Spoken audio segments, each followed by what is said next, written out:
Good afternoon, President Mazza. Thank you for allowing me to address this session. Before we get started, we would like to give certainly our condolences to our brothers and sisters in London for the tragedies they've experienced over the last month. The United States stands strong and firm with our friends in the fight against the cowardly acts that continue to happen. I am grateful for the opportunity to speak in front of this body on an issue that we believe is very important: respect for human rights.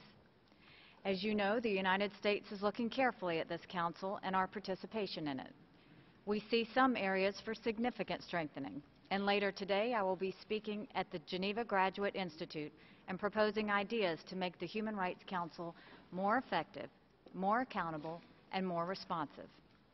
This morning, though, I want to underscore our strong conviction to the protection and promotion of human rights.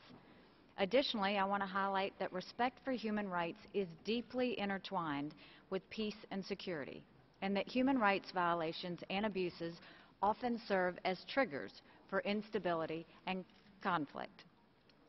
While this body is dedicated to human rights, all UN bodies, including the UN Security Council, should be working to address human rights violations and abuses as part of its work. In this session of the Council, it is crucial to adopt the strongest possible resolutions on the critical human rights situations in Syria, the Democratic Republic of the Congo, Eritrea, Belarus, and Ukraine, and that it follow up to prevent further human rights violations and abuses in those countries. Human Rights Council resolutions can give hope to people who are fighting for justice, democracy, and human rights, and they can pave the way for accountability.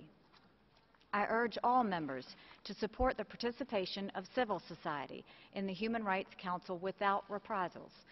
The United States will continue to speak up loudly in support of civil society participation.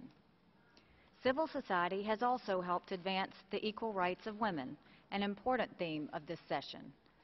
Based on my own experience, I know that when women can exercise their voices at the highest ranks in business and in government, we all benefit and prosper. There is no room here for cultural relativism. This Human Rights Council must adopt strong resolutions condemning violence and discrimination against women, and it must take a decisive action to eliminating traffic. I'm proud that the United States is hosting a side event on the rapidly deteriorating human rights situation in Venezuela today.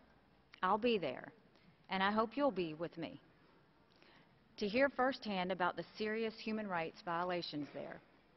The Council must address this issue. If Venezuela cannot, it should voluntarily step down from its seat on the Human Rights Council until it can get its own house in order. Being a member of this Council is a privilege, and no country who is a human rights violator should be allowed a seat at the table. Finally, it's hard to accept that this Council has never considered a resolution on Venezuela, and yet it adopted 5 biased resolutions in March against a single country, Israel.